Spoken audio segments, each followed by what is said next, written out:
Thank you so much, Destiny, for coming on Soul Sessions. Thank you for having me. I'm really excited. So, okay, the first thing I always ask, I know you're touring right now, but what are you listening to? Do you have time to listen to music? Well, I'm in the car on this tour. It's been between like 6 and 8 hours drive, to each place. So there's some time for some music. Yeah, but I'm guilty of not really listening to a ton of like new music. Okay. Most of what I have time to listen to is, or most of what I listen to when I have time is podcasts. Okay, got it.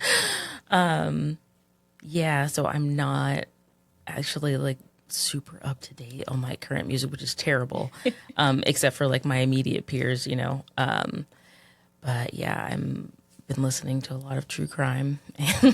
Obviously. Yeah, that takes up a ridiculously large amount of the things I intake audio wise. So yeah, I love when I look at those and I'm like, what does this say about me? And I'm like so into this. It's that belief, especially for women. I think that like the more information I have, the more that I hear, I'll be more prepared, even though I know that's not true at all. But and then there's also this weird like, do you know the term Schadenfreude, where it's like, but also like a weird control, kind of thing, where it's like this awful, terrible thing that kind of like sits on the back of your mind, and you're like, but if I'm like more, if I see it and I'm just immersed in it and it's a story, I mean I'm invested, then maybe I have like more, and on a subconscious level, more control over. It's totally subconscious because in real life I freak out. Right. Okay, so true crime. All right, and typically I just really try to start with where'd you come from, what are you doing now, and what the future kind of looks like ideally. So where are you from? Born in LA, living in LA now. I think, how old was I when we moved? Maybe about 7. We moved to the Inland Empire. So, wow, I don't know anything about. Oh, sorry. I was like, this may as well be like a foreign language. No, just like a county away. Oh, okay. But went to school went to college at UC Santa Barbara. Okay. Lived in San Diego for 8 years. So I'm a SoCal girl for sure. And now moved back to LA right before the pandemic started, of course. So that was an interesting experience. And started playing out as soon as the restrictions started lifting and stuff like that. And I've kind of just been playing, putting out music ever since then. Yeah. So when did you first start playing music in I don't want to say a serious way. Just how about like the first time you realized like, I can kind of sing?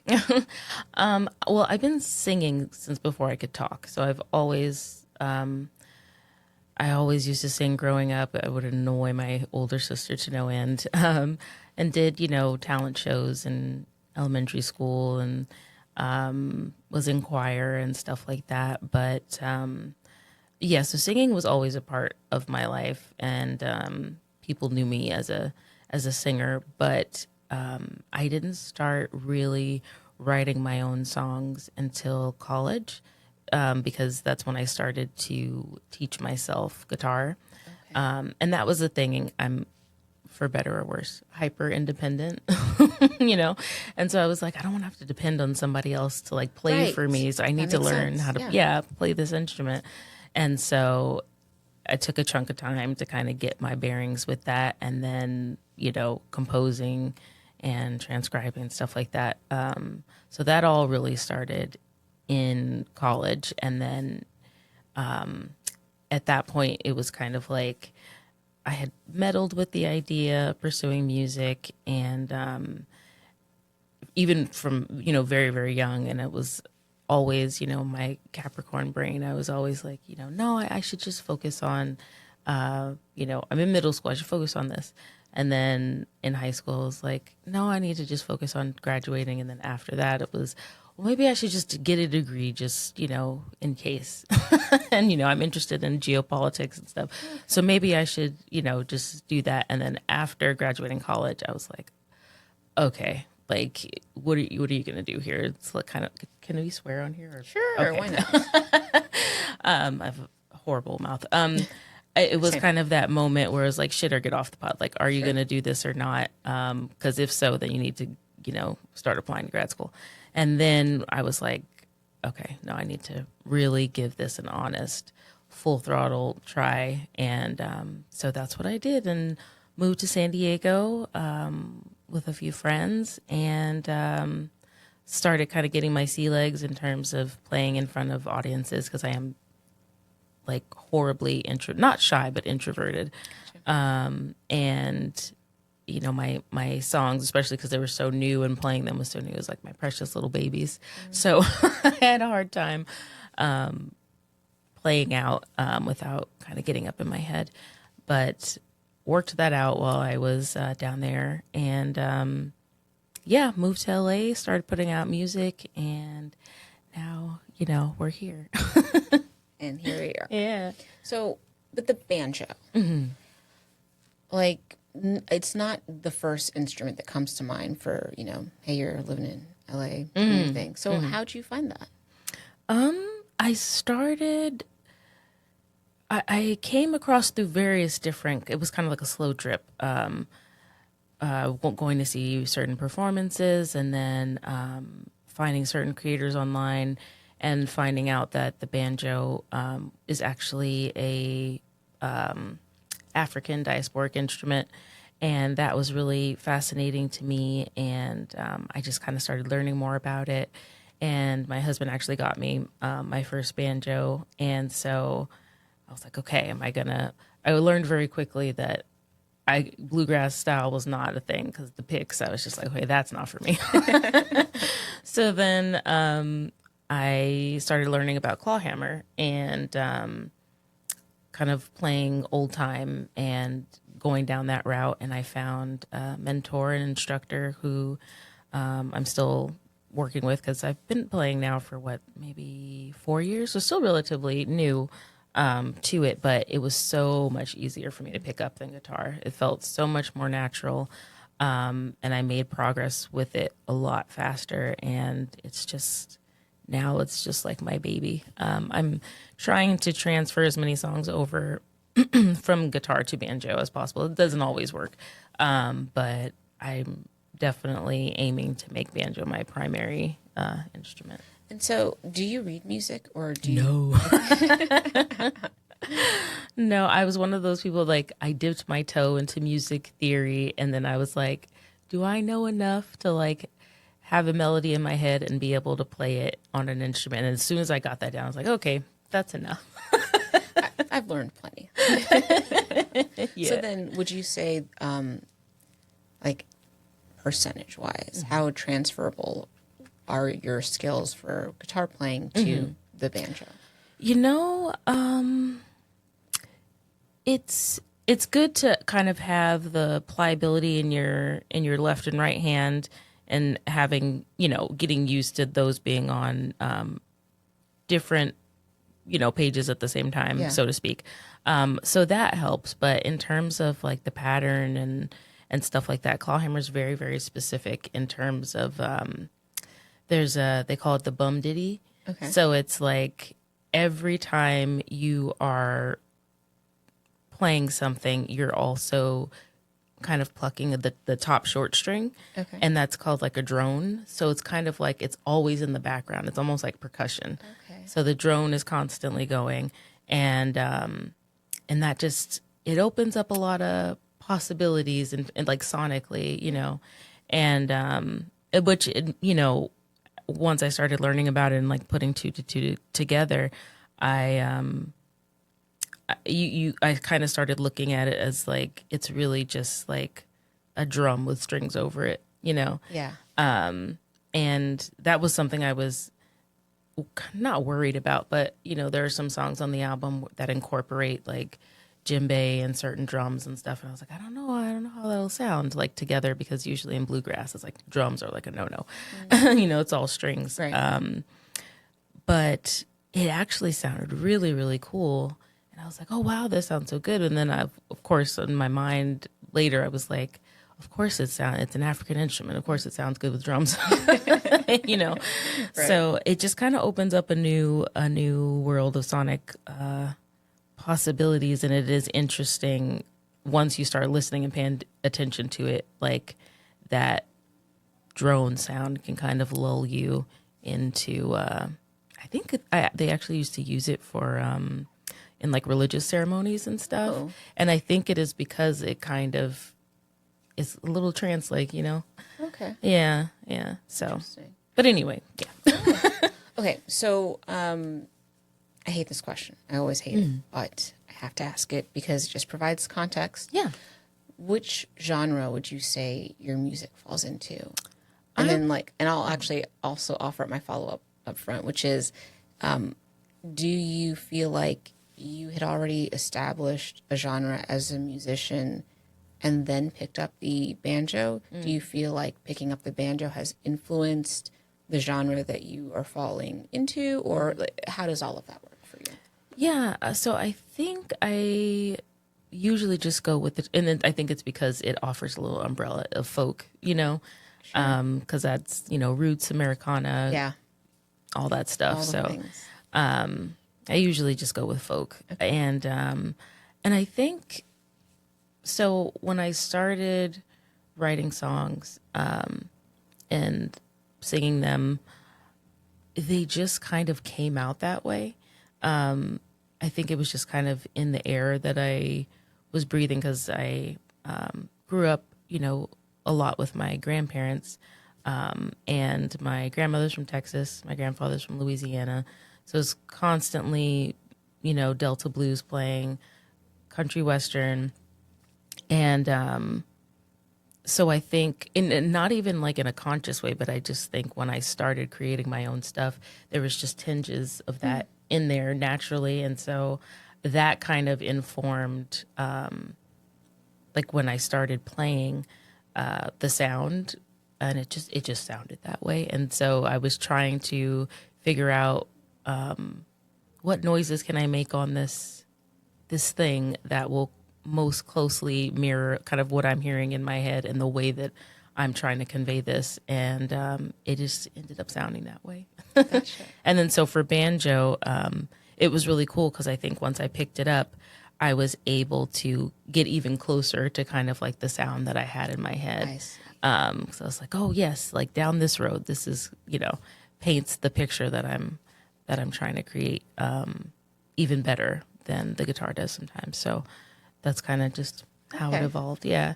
So how many years or how many songs, whichever way you want to quantify it, I guess, but how much stuff in the music capacity were you doing before this album? This is your first, right? Yeah, this is my first album. I released 2 EPs and, you know, smattering of singles and stuff. So this is kind of the first full-length body of work. And this is also the first body of work where the songs were relatively fresh. Because usually, you know, I take time to kind of like write songs or have experiences and take the time in between to write the songs and then live with them for a little while before I record them. But with this, I think my producer, Nick, reached out to me in January of last year, and I was set to record in June, and hardly any of the songs were written, so I had to write. Pretty fast. Yeah, write and compose, figure out how I wanted to play all those songs. And so the original stuff was relatively fresh, and so this is the first time I'm having the experience of kind of writing more in the moment, and, you know, things that are where I don't kind of have that bird's eye view perspective. So that's been really interesting. And I wonder if like the way that I play them and stuff will change, you know, down the line. So tell me about the album, whatever that means to you. But I'm definitely interested in knowing, I'm always wondering, like, do artists decide to write a slew of songs, and because they're like in a moment, they kind of gel? Or do you decide on like a cohesive theme or structure or element that you really want to convey? How did you go about that for this album, and like how many, like the other details, like how many tracks, etc.? Yeah. I knew right off the bat, I was like, it has to be at least 10. Like, I wanted a nice round number. And I knew I wanted to I wanted to incorporate at least one kind of like old time cover on there, and then another cover that played homage to a Black artist. So I think in terms of the original songs, it was just kind of, I think I was more so focused on, not necessarily, there's no kind of overall message, but I wanted the songs to maybe not tell a story, but to kind of naturally flow into one another. I prided myself very much on the fact that there are no love songs on the album, except for Burn was kind of like a cheat a little bit. But I didn't want to, I don't know, I kind of wanted to dig a little bit deeper. And of course, in this time, there's so many like geopolitical things going on. And I really used this album, I think, as an outlet for, of course, some of it is also very personal. So it was kind of like a macro and micro reflection of what I was experiencing, with what's going on out there, and then personally what's going on in my life, and kind of how those things mirror each other. I see. Yeah. Okay. Cool. So you did end up with 10 total? Yeah, did end up with 10, and very happy with the 10 that I chose. And I think the oldest song on the album is a song called Away. That was the only one that was kind of already fully written and figured out when I came to this. But I let myself play with this, and I think my producer, Nick Bullock, helped me a lot with that. Is just like not necessarily going into the studio knowing, okay, I want this, I want this, I want this. Just kind of experimenting and like, what sounds good? What can we add in here? And being like, yes, that works. No, I don't think I like that so much. And that was a good exercise for me, because I can be a little type A, I don't give myself that permission to play that often. So this was my first time doing that, and it was amazing. Okay, so you've mentioned your producer. How many, I guess, people or roles do you have as like your supportive, like your team? And like, how did you go about that? I think of LA and I'm like, I guess just from being on the East Coast, I'm like, oh, that sounds large and scary. As far as like trying to get a music career going. So yeah, how did you find the people that are in your corner, and who are those people? Yeah, so funny enough, Nick reached out to me. He emailed me and kind of proposed the idea of working together. We had a few meetings, and he was trying to see, what I was looking, what kind of projects I was looking to do in the future, and if, we could possibly work together. And he's actually in Tennessee. He's outside of Nashville. And so as kind of the months went on and we had decided we were going to make this record, we, had our pre-production meetings and stuff like that. But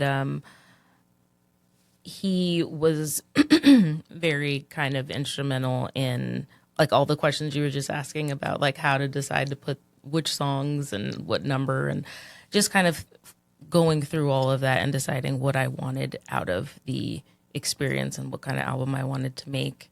Just having somebody like ask you those questions, so you have to think about it.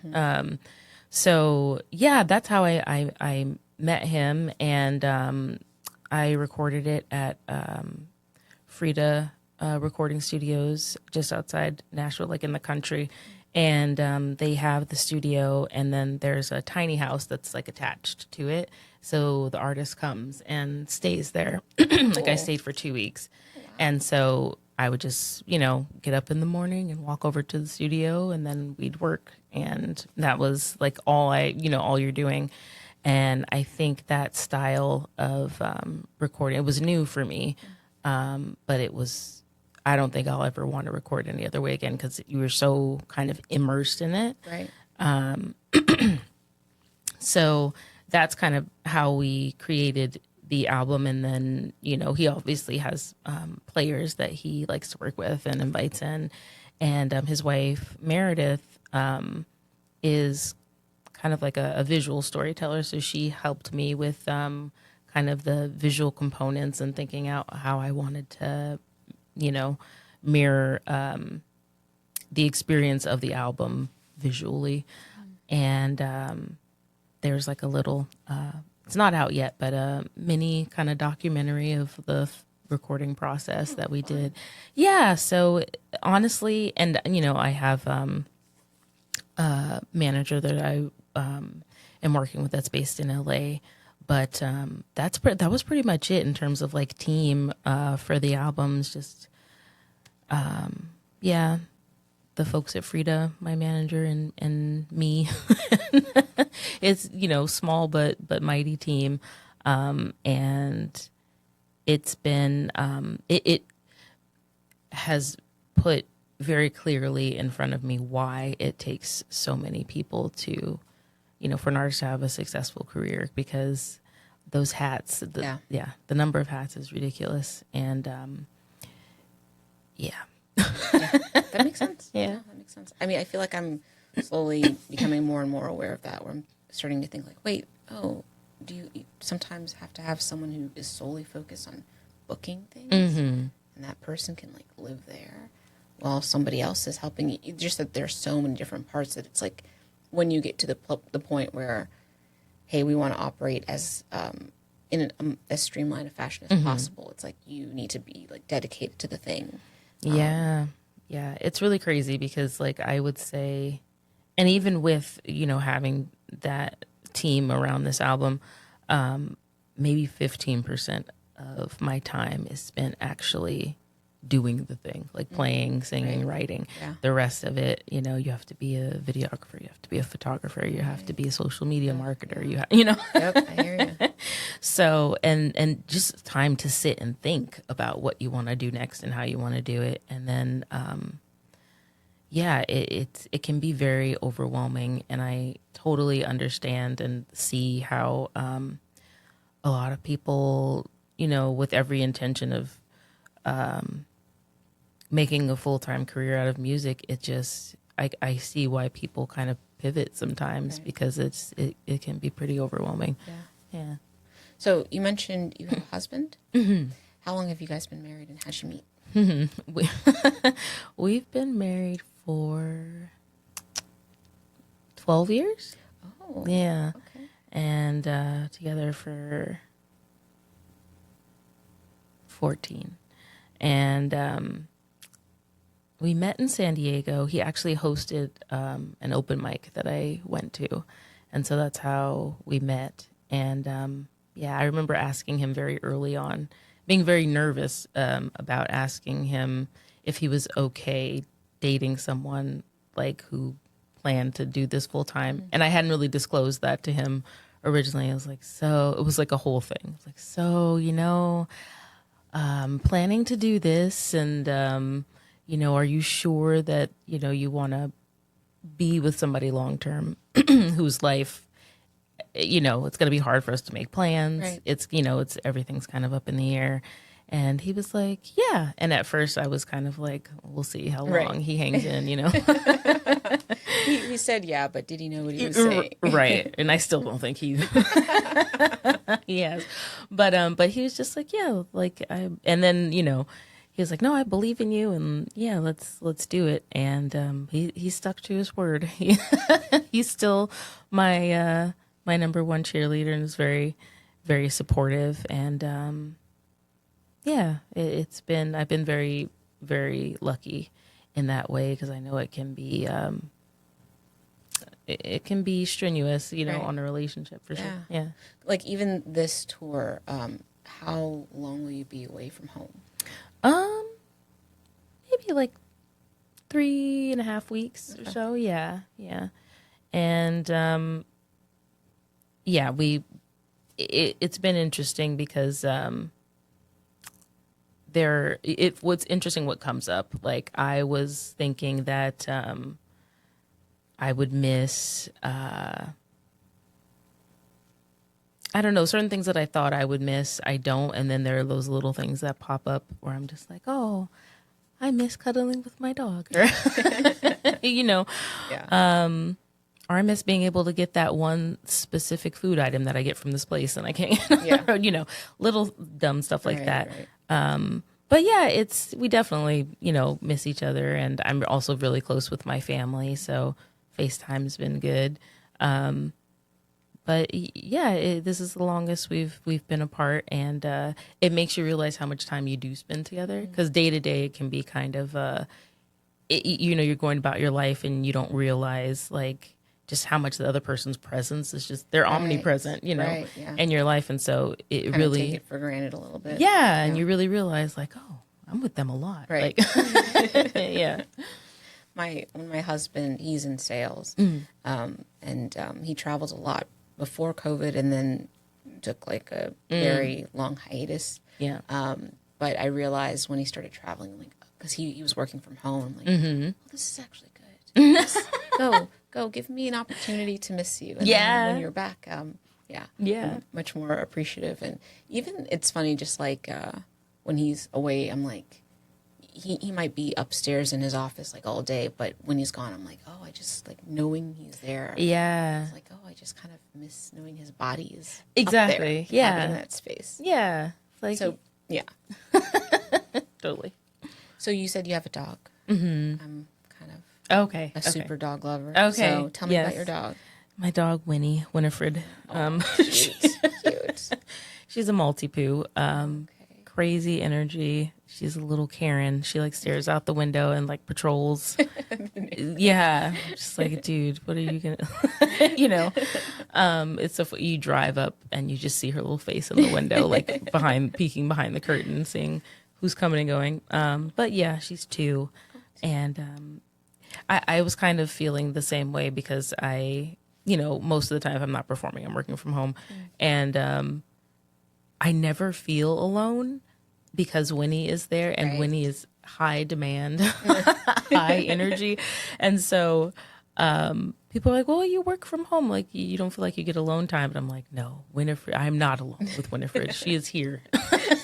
And she needs attention, Demands it. Yeah, demands it. But I do miss her crazy little self. Yeah. Okay, so we're touring now. What are the plans for the future? So touring now, I'm in the process right now of working on a West Coast tour in the summer. So just going up coast of California, Oregon, Washington, and hopefully bringing some musicians with me because I usually, play on my own. And actually for the album release show, we played as like a 3-piece stand-up bass, fiddle, and banjo. And it was so fun. Yeah. I'm always alone, so I get geeked out whenever I'm sharing the stage with anyone. So I'm hoping I can convince a few of my friends to come on the road with me. And yeah, that's kind of my focus right after this. And then after that, yeah, we'll see. I definitely plan to be touring this album for the rest of the year in some capacity. So yeah. And like down the road. Yeah, down the road, definitely. I like singles. I know. I'm hearing all like the marketing people in my head. I know singles they serve their purpose. But I loved the process of making an entire body of work, and I want to do that again. And giving yourself people kind of can discourage artists from giving themselves a chance to kind of step back and live a little bit of life before they go back to, creating again. But I think this is kind of the balance that I've found so far, is like having a lot of ideas and experiences while traveling, and then once you get a chance to sit down, then the songs, come.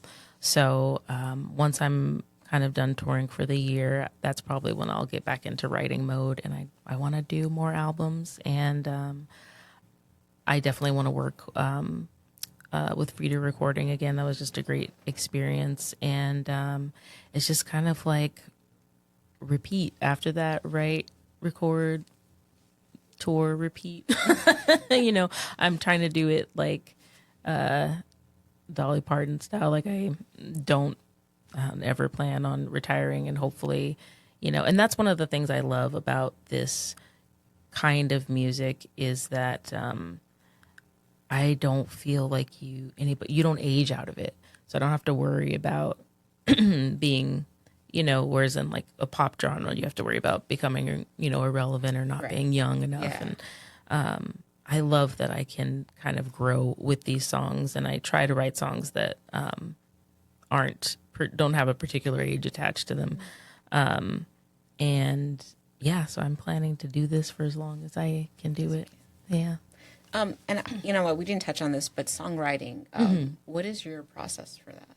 So usually a melody will pop into my head, or like a line or something. And once I have that melody, then that usually informs maybe like the subject. And then I'll write the lyrics, and I'll have all the lyrics, full melody, and then I go to putting it on an instrument. Because I consider myself like my main instrument is my voice, so it's always for me. And I'm a lyric person; like I always need to know what exactly is being said. So lyrics and melody are kind of priority, and then I go and now like figuring out, okay, what instrument do I want to play this on? What serves the song and that kind of stuff. But it's really crazy. Like I can remember specific moments of writing songs when you get that first flash of kind of inspiration, and you're trying to figure out, okay, where do I want to take this? I can remember almost like where I'm at and like what I'm doing when that happens. But yeah, I try to, this is the hardest part, honestly, is trying to, cause they say like the muse shows up, or like, it's kind of like a bird flies in the room, and you kind of have to try to catch it before cause you don't know how long it'll be there. Yeah. So I try to make sure that, I'm kind of keeping the space, so to speak, inviting for the muse to come in, and keeping kind of my channels open so that it's always it's never a bad time to stop by, if that makes sense. I see. Yeah. So that is the hardest part, is not getting so caught up in like the day-to-day and the hustle and bustle that you're kind of closed off to that channel. Just kind of remaining open. When you are home, how do you, I hate to say decompress, but what do you do when you're not doing music? I'm so boring when I'm not doing music. I mean, honestly, I'm such a homebody. Like my husband legitimately for Christmas got me a pair of slippers because he knows how much I like to be comfy. Like I'm very much like about my space. So I like just getting a big blanket and sitting on the couch, or like laying in my hammock outside, and being comfortable and cozy, and that's like what I strive for. When I'm nice. Either in like go mode, I'm on, we're playing, we're doing, or I'm sitting on the couch. Yeah, that's how I operate. Yeah. I was just telling my husband, or talking to him about that, where I'm like, I'm very much a dichotomy. I'm like either on and just like moving, or I will chill so hard. So hard. It's the best. It's the best. Yeah. And I you need that chill time when you're a goer, Yeah. So I've learned to lean into that a little bit, and I again super super lucky, and not realizing until like now how lucky I am that I have such strong friendships and relationships in my life that, you know, just trying to keep on top of seeing the people that you love and spending quality time with them is kind of like a full-time thing too. Yeah. But again, so lucky to have them. I think, I can't remember who I listened to that says this, but like the quality of your life is determined by the quality of your relationships. And I've definitely found that to be true. Yeah, as I've gotten older. So just nurturing that. Yeah. I feel like that's also what I've this past year in particular, I keep saying to my friends and myself that it feels like life is like a series of studies. And one of the ones that I've been focusing on lately is like the study of like friendships. And like, you know, we also take for granted, I think, that moment where you meet someone and you just like spark, you just really vibe with them. And I'm a much more social creature now than I was previously, I feel like, but in a kind of weird, in a weird way, I like to be more social because I'm reminded like, oh my gosh, I don't love everyone. Yeah. Oh yeah. Yeah. I really don't love like a lot of people. Same. And it just makes me realize like, oh my God, this person, or like I went to a party recently with my husband, which lately in this stage of life, I'm like, hey, you take care of the kids. I gotta peace out. I'll be back. Yeah. And he's like, okay, I'll be at home with the kids, and it's very, very helpful. So I can, you know, fill my cup and do my things. But we went to a party together recently, and I was like, oh my gosh, I really like you. Yeah. It's not just that, like, you know, we've spent so much time together, and we, of course, we really love each other and have formed this partnership. Yeah. But like, no, like all these other people are like. No. Super appreciate you. That it is true. Like that is actually when my husband was going to propose to me. He like talked to my dad first, and you know my dad lives in Alabama, so he had never met him. And the first thing my dad said was like, "She must really like you because she doesn't like a lot of people." But it's true. It's just like when you find the ones that you like, you're just like, okay, we're going to collect you. We're going to keep you close. Exactly. Yeah. Yeah. Okay, so normally I ask people's favorite spots in Winston-Salem. My guess is this is your first time in Winston-Salem. First time, Okay. yeah.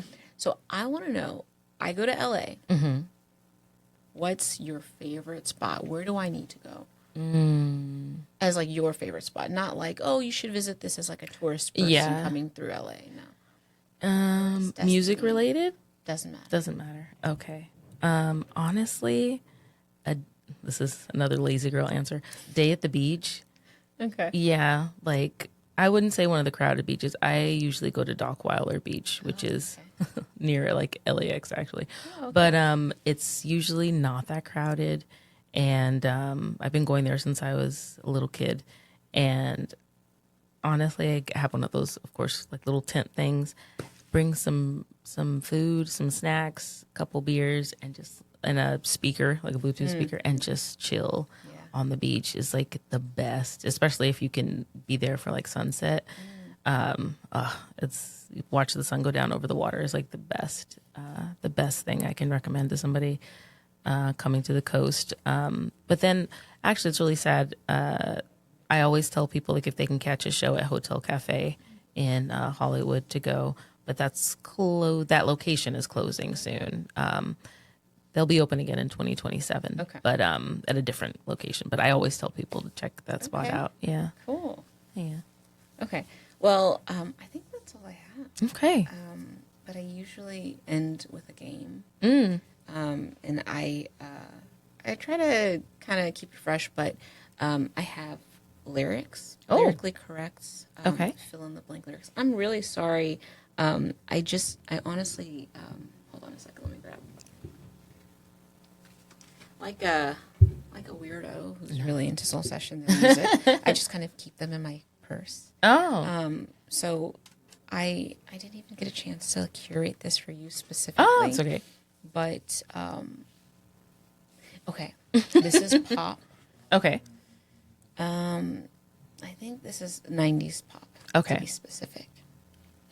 And if you need to sing your way there, it's more entertaining for us. Sure. But yeah. whatever gets you there. All right. In I'm Yours, Jason Mraz said, if you look into your heart, what will you find? Love. That's my brother's like that, where he's just like, okay, answer. And I'm like, no, I have to like stop and start from the beginning and like sing my way to that part in the song. So I salute you. In Ironic, Alanis Morissette said, it's like rain on what day? On your wedding day. That was an easy one. In I Don't Want to Miss a Thing, why doesn't Steven from Aerosmith want to close his eyes or fall asleep? Because I miss you, babe. Because I miss you, yeah. Okay. And in Truly, Madly, Deeply, where does Darren from Savage Garden want to stand with you? I think this one's a little tougher. On a mountain. Oh, look at you. Yeah, that's it. That's all I Really? had. You crushed it. You crushed it. It is kind of ridiculous how recently I have listened to like a good handful of those songs. Yeah. Yeah, it's funny. I always ask people like, "Oh, what are you listening to?" And I'm always like, "Please don't ask me. Please don't ask me." But I just because I'm like, let me check my Spotify. I don't even know what I'm listening to unless Spotify tells me. Yeah. But I do also love that where I feel like I'm constantly revisiting music, especially lately, revisiting music from like the mid '00s. I don't know what I was doing with. I guess I was like becoming an adult. Yeah. And I was like either working or like going out with my friends. So it was a moment in time. yeah, You know? and I'm like, because like I'm constantly like, oh yeah, what is this 2011? I'm like, wow, okay. What about 2008? Okay. And I'm just like, where was I? Living your best life, Yeah, probably. yeah. I just wasn't into music at that time for some reason. Kind of crazy. And also, Those were good. good. I'm glad. Yeah. I'm glad. Yeah. I just recently just like popped in my head. Concerts. When did you last go to a concert, and who did you see? Last concert. I wonder if I'm going to get this wrong. What is the last concert that I went to?